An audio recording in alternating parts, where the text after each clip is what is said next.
Okay, we can start, I guess. So I was just gonna do like a real messy stream of conscious, like this was my high school experience and these are the steps that I took and just kind of, yeah, to where I am today.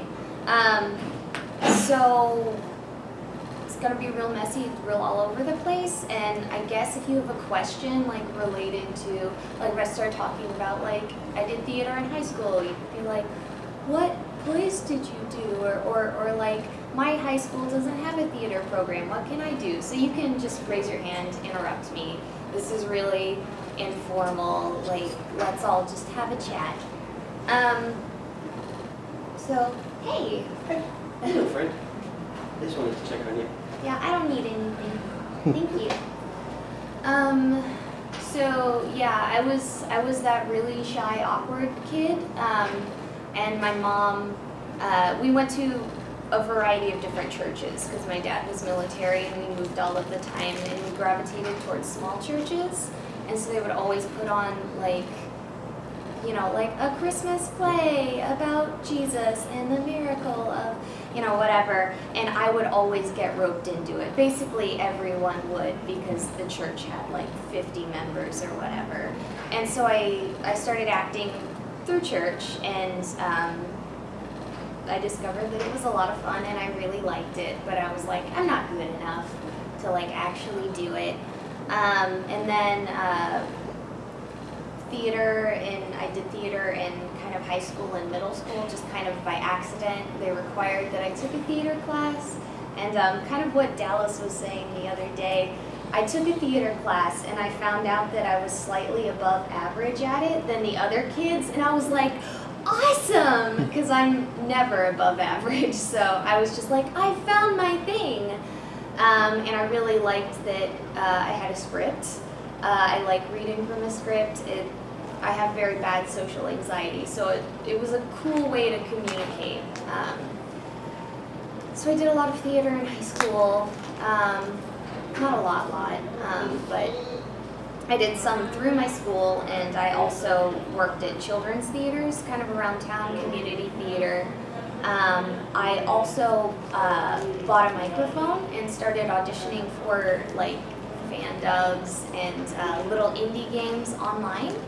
I very luckily have a cousin that lives in Nashville, and she is a professional voice actress. She does a lot of commercials though, and audiobooks, and so she was able to help me.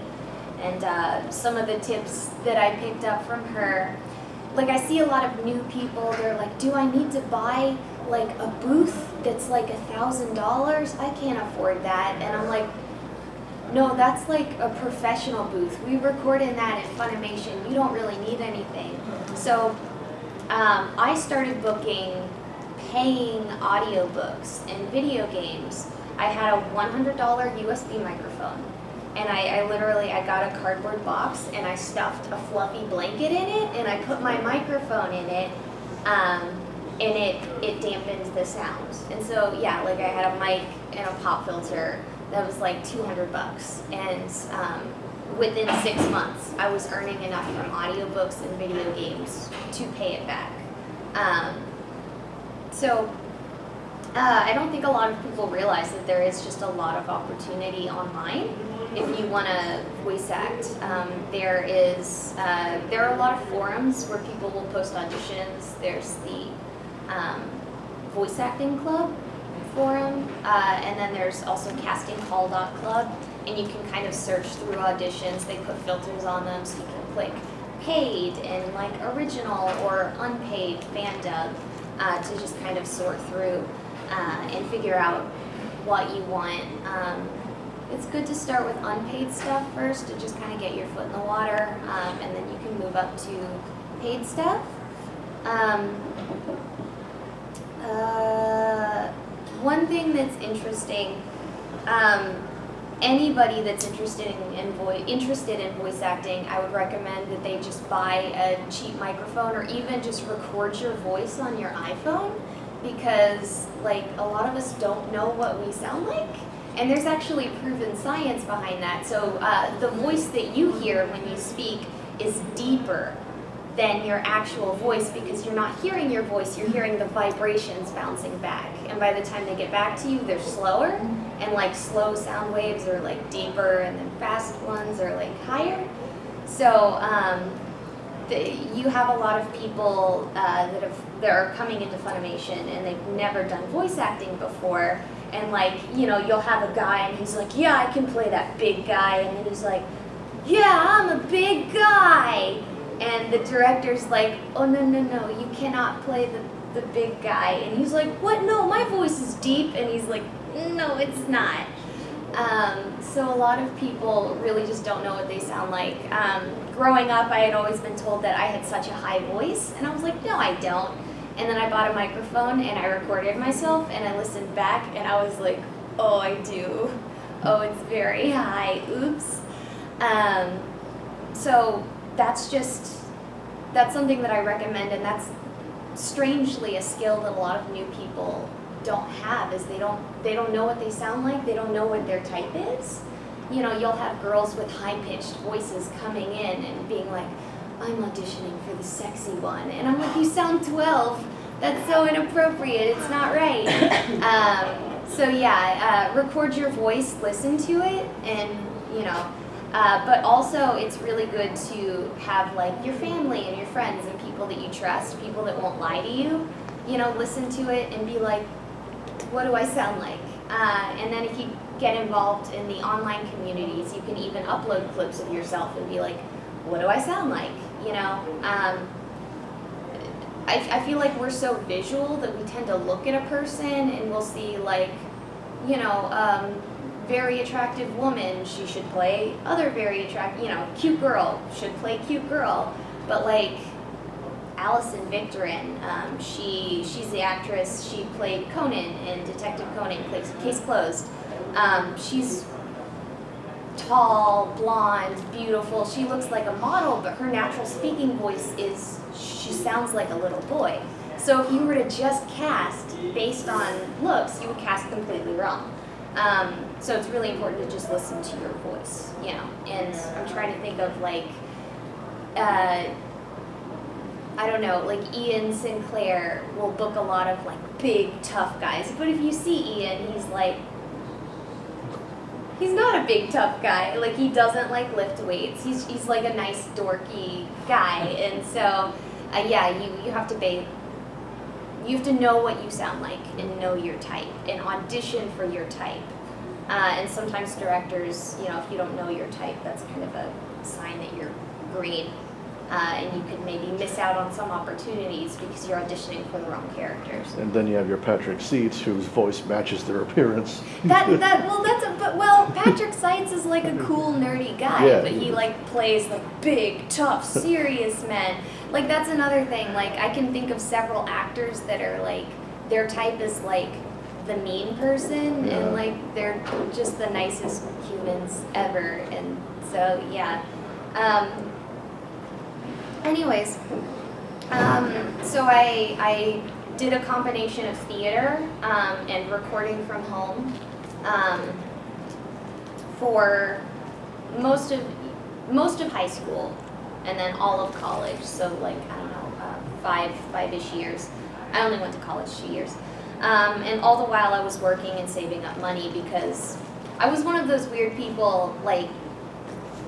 Someone like Dallas, you need a lot of people that they're like, I just fell into it. I was an actor in the DFW area, and then I got pulled in. Because if you are an actor in the DFW area, you will be in one piece at some point. It is inevitable. But I lived in Alabama, and I was like, I want to do voice acting. Theater is too draining. So I had saved up some money, and I moved here. And like, I got in fairly quickly, but it was also hard. It took me about a year and a half before I started booking, and I moved there right as Funimation was switching over to simuldubs. And so they had stopped really doing the open audition. They didn't really have time to audition as much as they used to. So for me personally, it was hard to get my foot in the door. It's a little bit easier if you know somebody, but I didn't really know anyone. And so I moved there and I sent my demo into Funimation, and then I waited and I had one Wallace session, and then like 6 months later I had an audition, which I didn't get, and then like another 6 months later I had a Wallace session, and I don't know, it went on like that for a bit, several months between going in, and I was honestly like really bummed about it, and my mom was like, so when are you gonna move home? Obviously it's not working out, and which it was coming from a good place in her heart. She didn't want me to burn through all of my savings. But I just, I kept trying, and then finally, what's really weird is I finally just kind of booked, and then ever since then I've been in the door almost every week. So it seems like when you get your start, you really do take off. It just takes a while for people to notice. What kept you motivated in that 18 months when you were kind of like, It was honestly really difficult. I'm also a very emotional baby though, so maybe it was more difficult for me. They say have a backup plan, and I kind of did, but I kind of didn't. My backup plan was become a teacher, but it didn't appeal to me that much. That was it was the kind of thing that where I was from, the men joined the military and the women became teachers, and I didn't want that for me, but it also just felt like, well, this is the thing that everybody else is doing.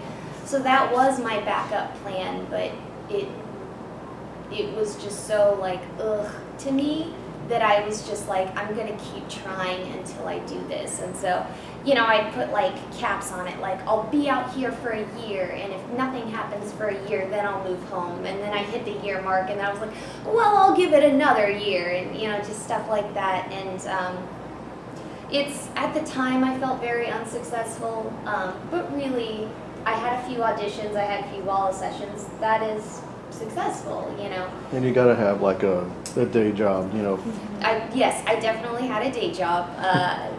Mommy and Daddy were not paying my bills. I had a day job, and I had saved up some money, so I was working 30, 35 hours, minimum wage, and stuff like that. I know a lot of people, because I feel like in the past few years there have been like a wave of anime fans that are joining the industry. Like I can think of, people that I worked with online, like Erica Mendez, Alejandro Saab,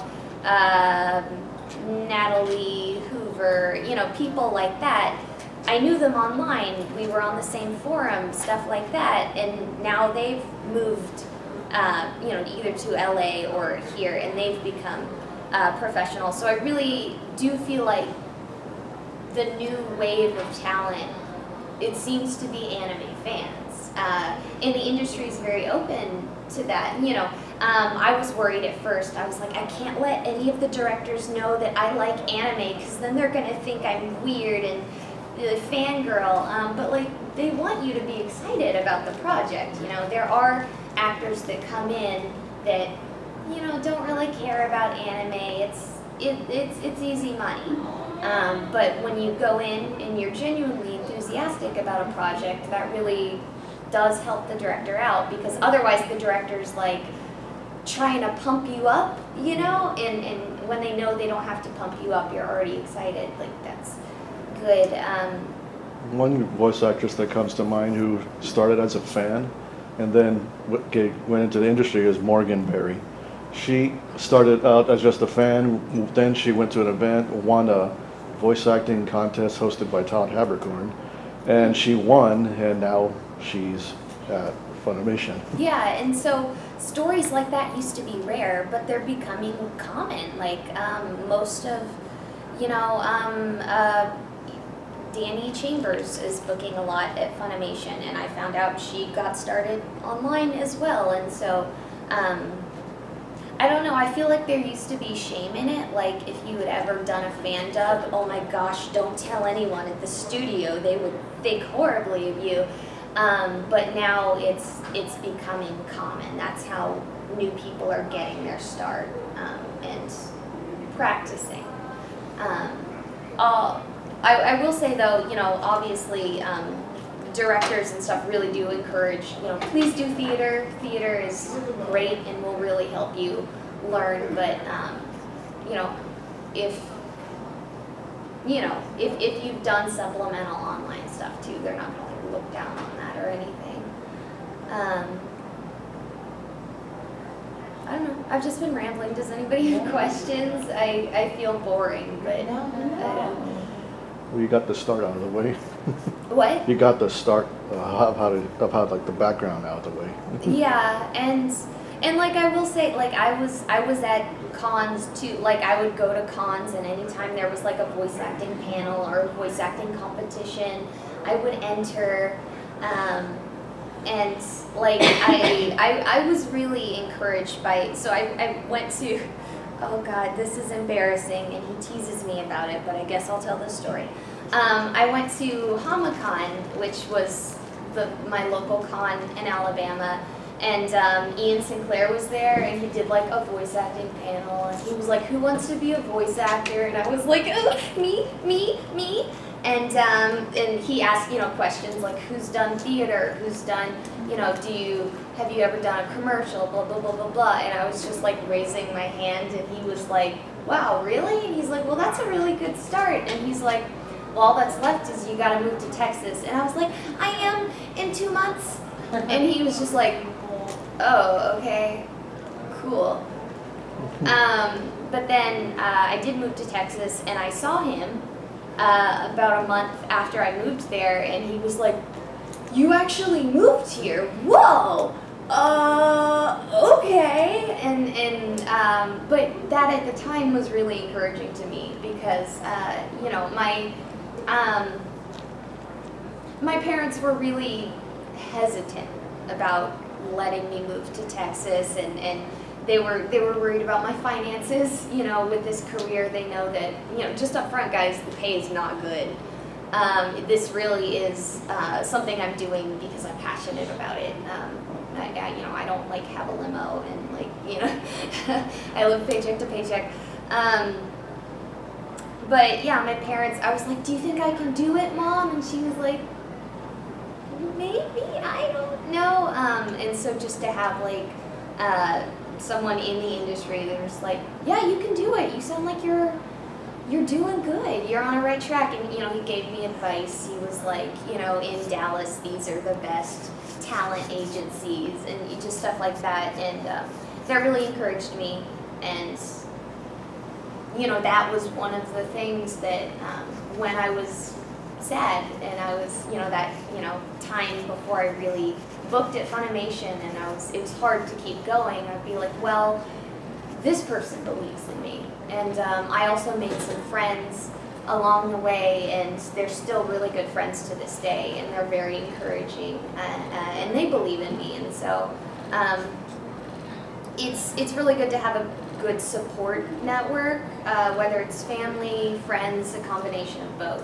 People that encourage you and support you, because it does get really demoralizing. You know, you'll audition for a project, and you'll know that 1,000 other people auditioned, and you know, or you know, even at Funimation where there's less people auditioning, I might go into audition and see that the woman who auditioned right before me was Monica Rial, and then I'm just like, well, I'm not gonna get it, like, it's Monica.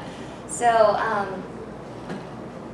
you do suffer a lot of rejection, and you have to kind of get a thick skin, but it's also good to just have like family and friends, because I mean, you know, I'll occasionally turn to my husband and be like, am I a good actor? And he's like, yes. And I'm like, but I haven't booked anything in weeks. And he's just like, you're fine.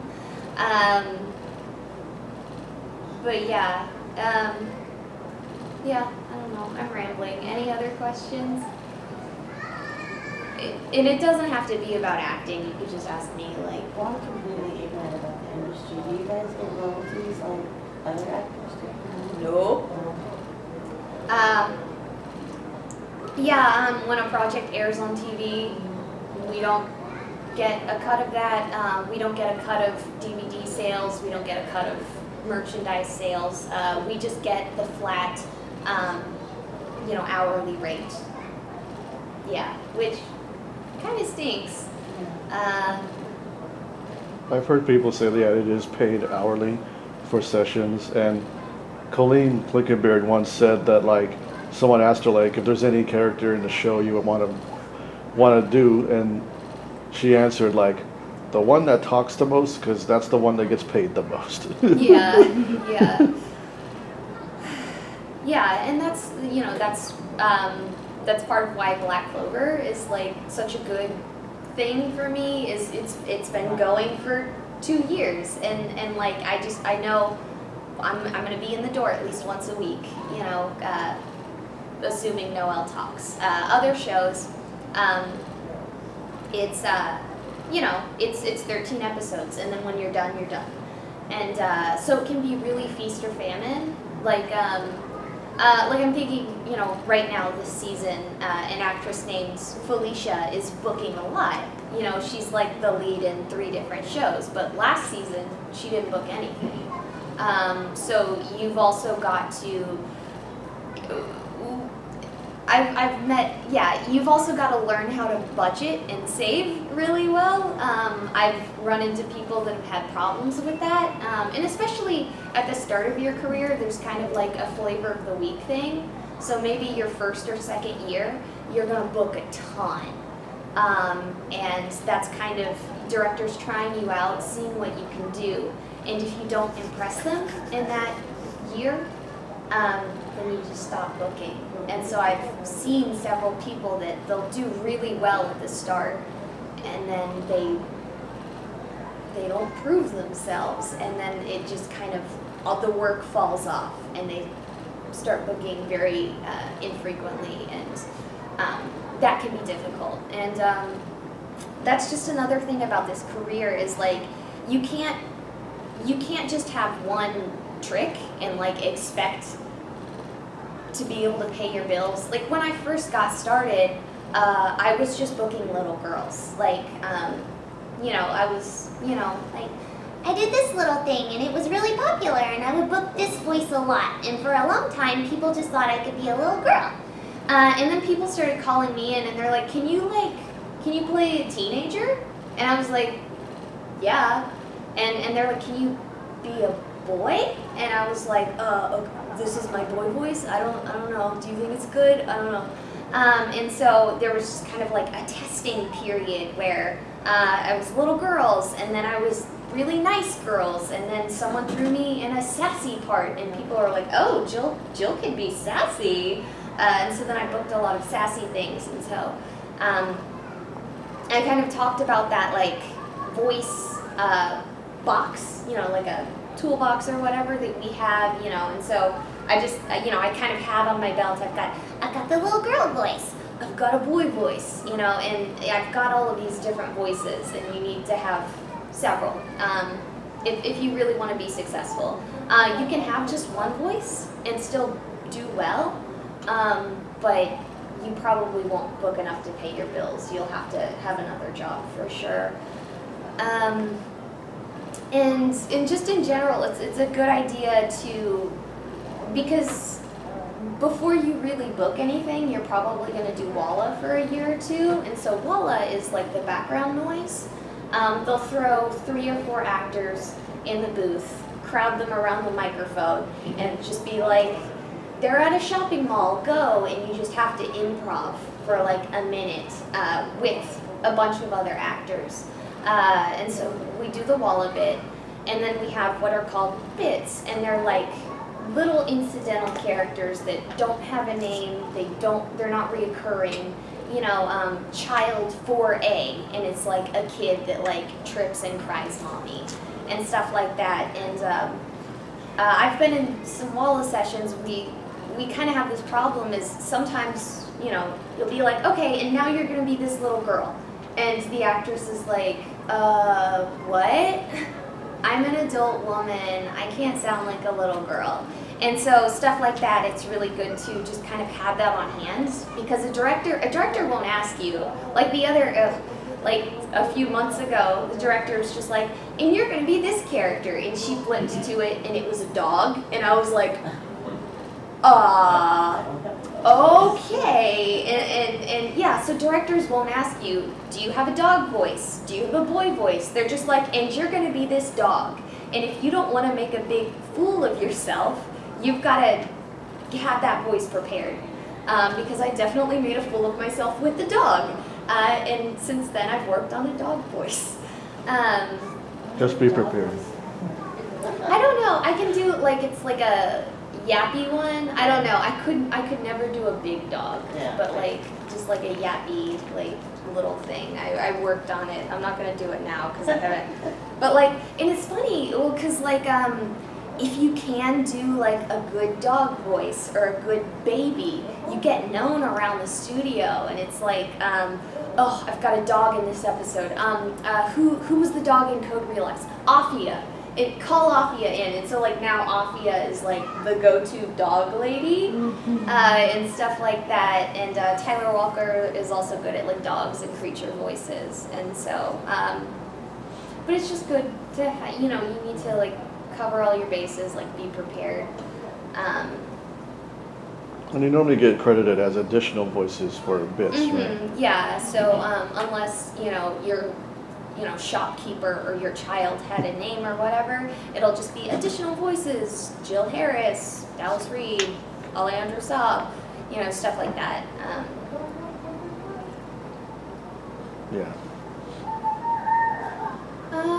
Any questions? I haven't really been looking at the time. Okay, 30 minutes have passed. Half over. We don't have to talk about voice acting. Yeah. Do you game? Do I game? I used to game a lot. Now I have this weird part of my brain that makes it difficult for me to relax. So whenever I'm playing a video game, I'm usually like, I should be doing housework. I'm so lazy. So I gravitate towards video games that make me feel like I'm accomplishing something.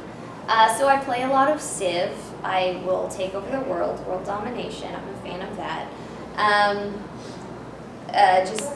Because it kind of, I don't know, it feels productive. I've recently been playing Valkyria Chronicles. I had played one of those games in my childhood, and then I just bought the most recent one, and I was like, returning to my childhood.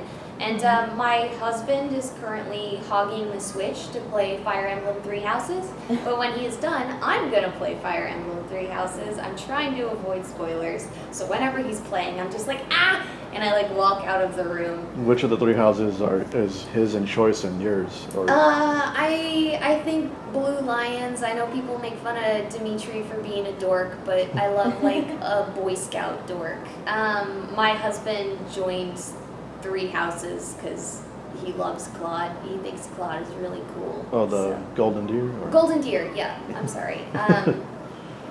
Yeah, and the Golden Deer is just kind of like the misfit house anyway. They're like, we're a bunch of commoners. And he was like, with some nobles. I mean, I think they also have like the least amount of girls. I don't know. Oh. I don't know. I think there's a tie somewhere. I chose the Eagles, the red house. Yeah, like honestly, all of the houses are really appealing. Like they did a really good job. There's no like trashy house that everybody's like, oh, I hate that house. They did a good job just kind of balancing and making each house have like good points and bad points. Plus, it's interesting to hear Robbie Damon as a 6'2", intimidating black mage with no eyebrows. Yeah.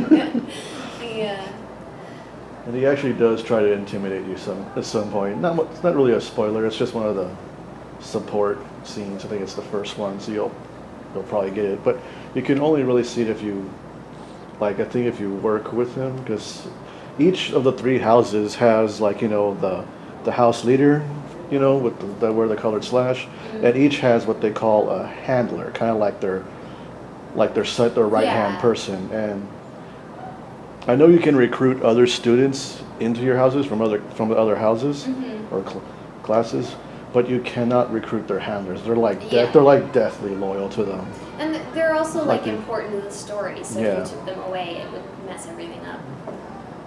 Yeah, and Robbie Damon is the handler for the Red House, you know, Nice. Black Eagles. See lots of memes. Any questions? No. That's fine. I could ask you guys questions. Okay, so you started in high school. Uh-huh. Are there a lot of like legal logistics with being a minor? That's funny. Yeah, so most of the time, if it's not a commercial project, they won't ask your age, they don't care.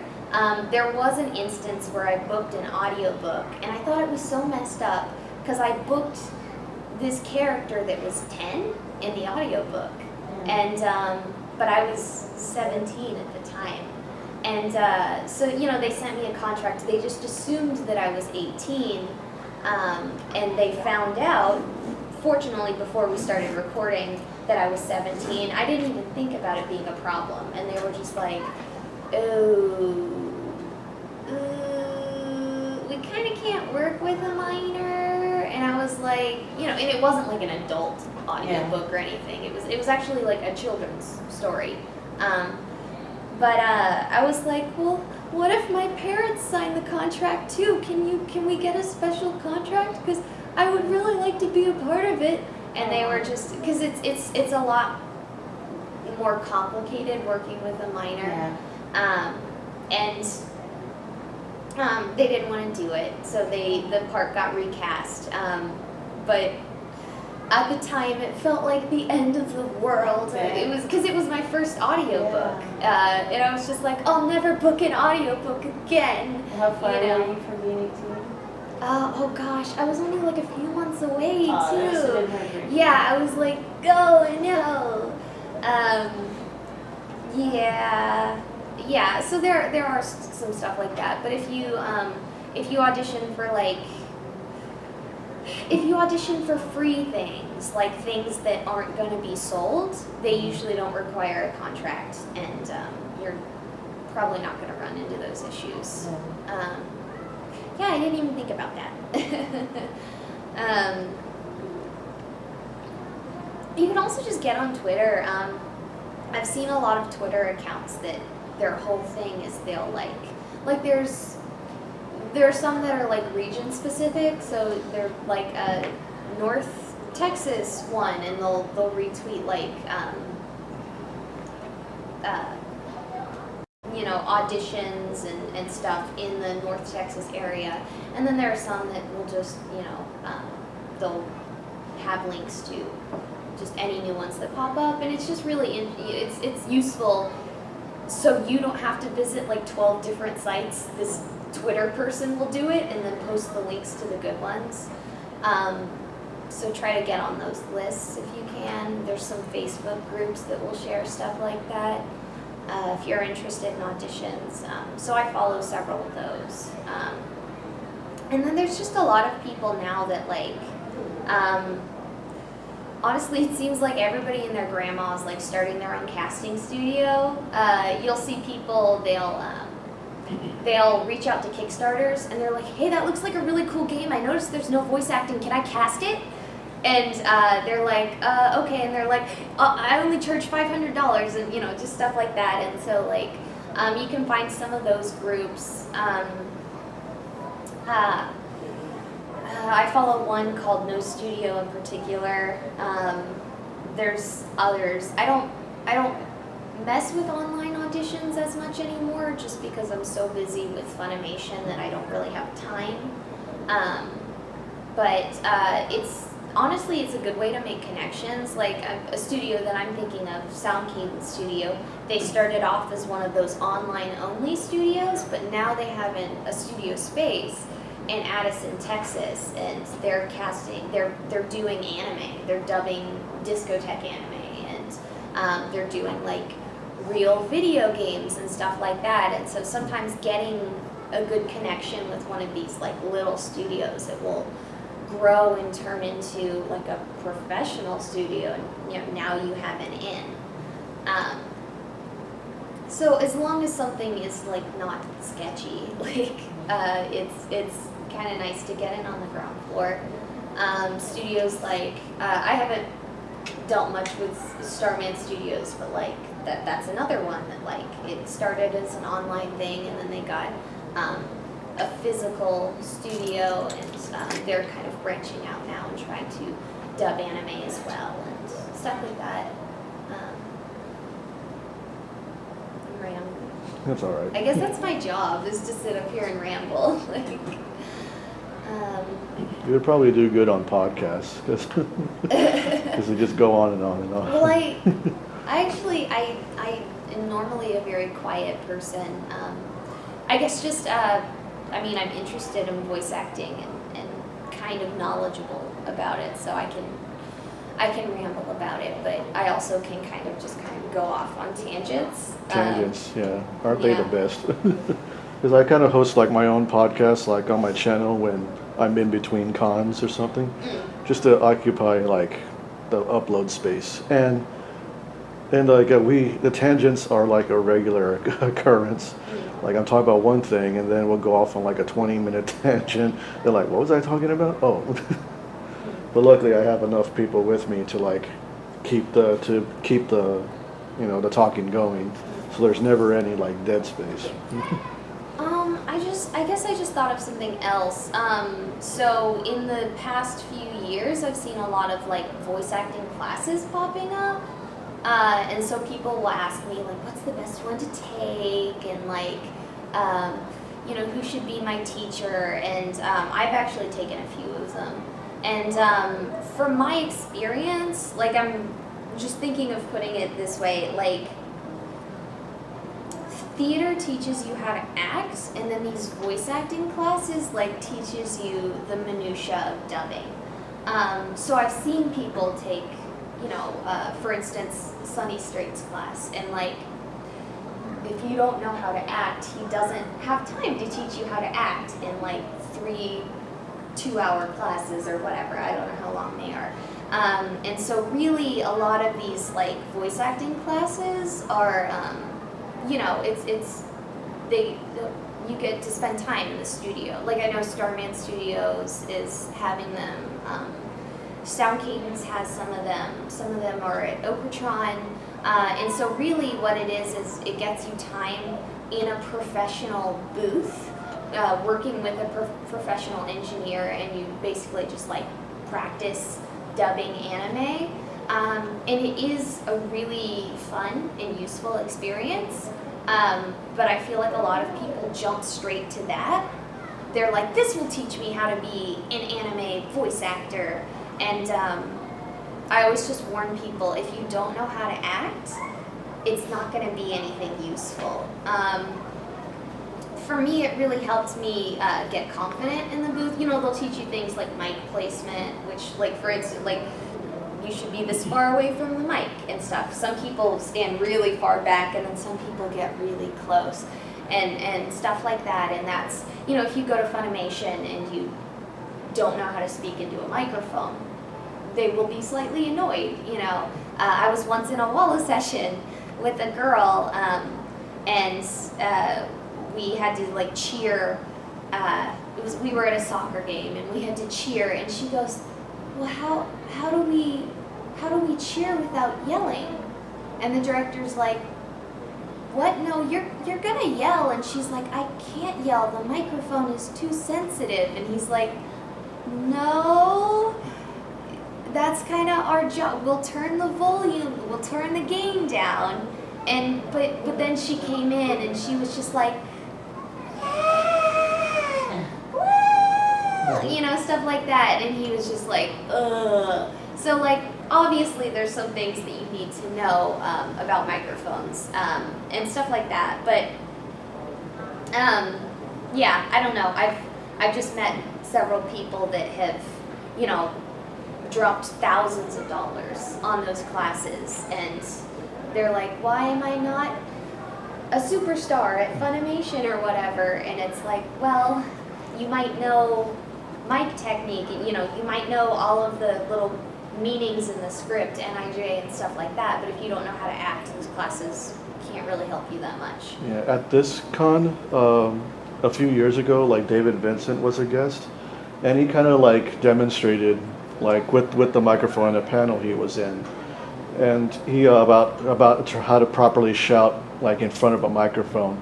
He says there's two ways you can do it. You can either put your mouth to the side, because sound travels in a straight line, so you don't want to shout directly into the mic, or it'll just sound really echoey and stuff. And so what he did was you can either shout sideways or pull the mic away from you and shout, and it'll catch it at a regular volume.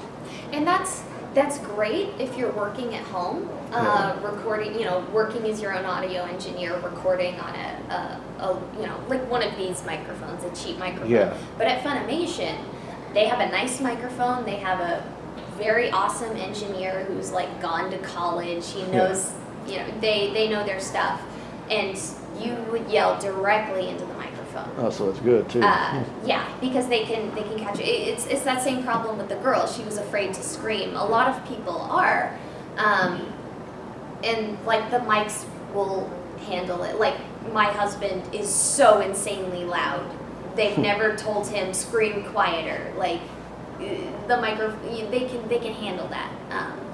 And just, you know, stuff like that. And so those classes can be beneficial, but I always try to tell people, like, don't go in there with no acting experience. It's best if you have acting experience, because otherwise you're not, I want you to get the most bang for your buck, you know, and you know, obviously, like, you can't learn how to act in 3 short classes or whatever. Yeah, it's a job that requires training.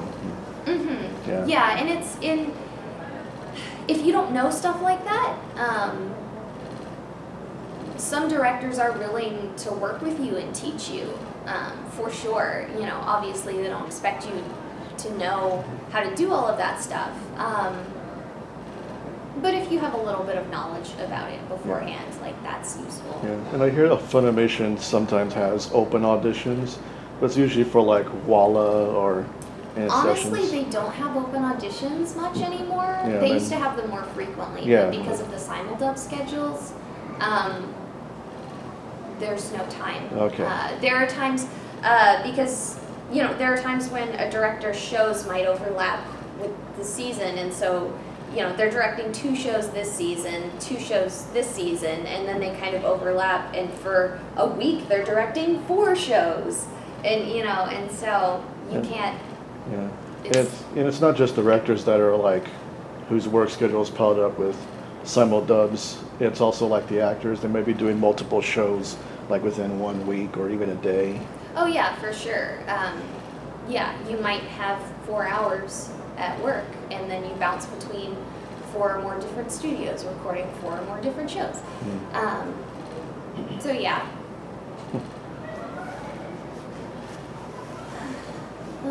And how do you find the industry regarding like women and men? Are women treated pretty much equally as men in there, paid as well, things like that?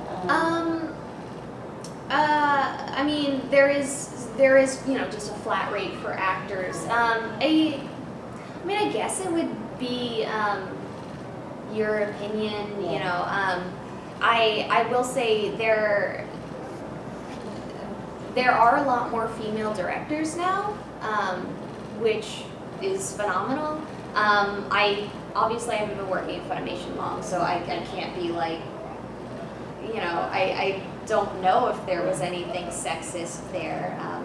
I doubt it, but there are a lot more female directors, and more female directors are advocating for more female ADs and stuff like that, because it is, it makes sense. If you have like a really girly, fluffy show, it should probably go to a female director. We were also, I heard there were instances of, Funimation might dub a naughty show and the director was a straight male, and so Funimation kind of tried to do things to find directors so that the actresses involved might be more comfortable, because you can understand how that would be awkward. I don't know. I haven't experienced anything personally, but again, I'm just an actor. I don't interact. But I mean, we have female producers. I don't, and I haven't been around that long, so I don't know. But you haven't experienced anything. I haven't experienced it. Actually, I will, in just, because there have been a few instances where I was called in for a show that was a little bit naughty, and I had to turn it down, and my experiences have been really, really positive. The directors are always like, oh my gosh, I completely understand, no worries, because especially when you're new, imagine not getting called in for 3 months and you finally get called in, and then it's like a really, really naughty show that you're not comfortable with, and just having to be like, oh, I'm sorry, and someone that you've never worked with before, you don't want to disappoint them. But I've had really great experiences, and no man has been rude to me about like, what, it's not that bad. And that's something that another actress once said to me, if you don't do naughty shows, you'll never have a career. And that was very wrong advice. That's something that I like to advocate to women and men. You don't have to do anything. Even if a show doesn't make you uncomfortable, if you just don't want to be a part of it, you can say no. No one's going to get mad at you, and no one's going to have less respect. No one's going to be like, oh, she's so, she's a prude or whatever. You can turn down a show for any reason, and no one's been rude to me about it. Fortunately, everybody's been very understanding and very nice, and that's a thing I like to tell people, because I don't know. Like I said, it's difficult at first. You're a people pleaser, and you really want to do your best. I don't know.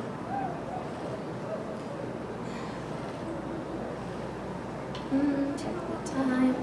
Cool. We got about 10 minutes. What was your favorite part that you've done?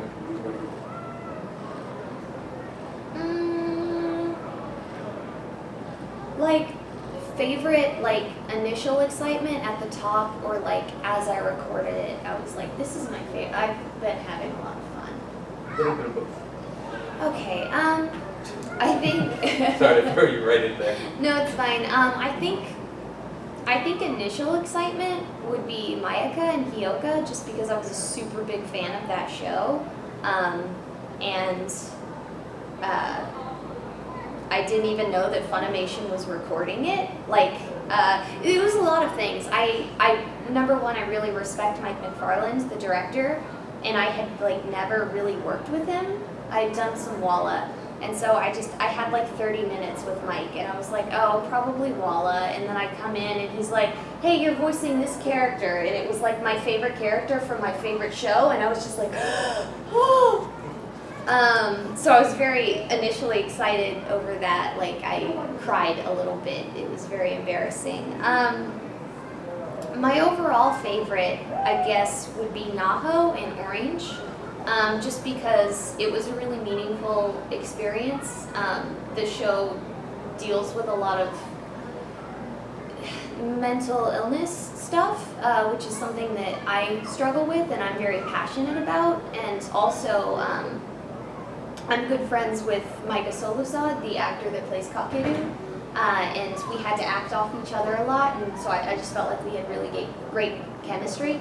You know, he's supposed to be my friend in the show, and he's my friend in real life, and it just felt like I was talking to my friend. I got to work with Jerry Jewell, who is one of my favorite directors, and he really just kind of, it felt like he took me under his wing and was like trying to teach me how to act. He really took time. You know, most directors, especially with the simul dubs, you get a few takes and then you move on. But he would stop and we would sometimes do a line 20 times until it was perfect. And I really appreciate that he did that because it was a really beautiful show and it deserved a beautiful dub. And I'm confident that we did the best that we could do. And that feels good. Yay. Any other questions? What's your convention experience been like, you know, since not just this one, but since you started, like how they been? So this is only my second convention. It's been really positive. It's, I've talked a little bit before about just how isolating working at Funimation could be. Like you just go in and you leave, no one tells you, you know, how the show is doing. Kind of in my head, it's, you know, it's like sending it into the void, you know. I don't think about other people watching it. So when I've met people have come up to me and just been like, thank you for your work. It means a lot. And, you know, I get burnt out frequently. There's a lot of times where I'm just like, I suck. None of this is good. It just, nobody's watching. It doesn't matter. It's whatever. And so to have people come up to me and be like, you know, this show meant a lot to me, and your performance, I really believed your performance, or whatever, is insane to me. So it's just, it's been a really positive experience, and just reminding me that what I do matters, I guess. It matters to some people, and so therefore it matters to me.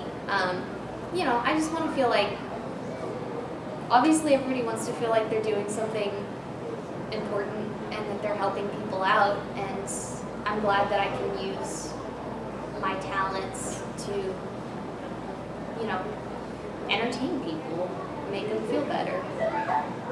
Be the light in their life. And all that stuff. Yeah.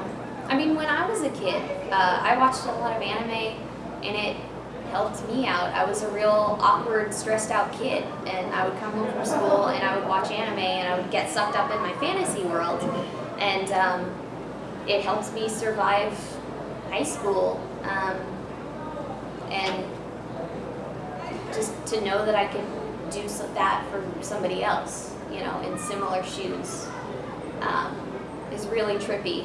It feels like I'm paying it forward, I guess. I don't know. I don't know. Other people did this for me. I'm going to do it for the new generation.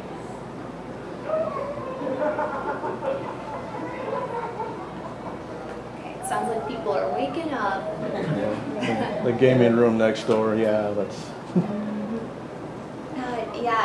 Dallas had a panel last night, and there was just like music pumping, and there's like a karaoke panel next door or something. Yeah. So that's what that was happening.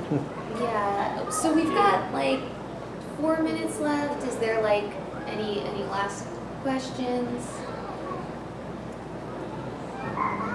No. We can just leave early. Does that sound fine? Just, you know, it was very informative, and I Okay, thank you. Thank you. Oh, I forgot to mention this earlier. Like, I did have a friend who lives here in Austin who tried out for one of Chris Rager's acting classes, and he said he really enjoyed it and stuff. Yeah, in Chris Rager's class, he has a lot of guest instructors. Yeah. I actually took that one, and I got to work with Christopher Sabat, Ian Sinclair, Monica Rial, someone else, I think. And so, especially Ian, like he's got a unique philosophy on acting. So if you ever see him at a con, like be like, tell me about how you act. He's like very method. Okay, so my husband and I have a panel in 30 minutes in main events called Let's Play a Visual Novel. We're gonna play Dream Daddy and do silly voices and have fun. So maybe come to that. All right. Bye. Thank you.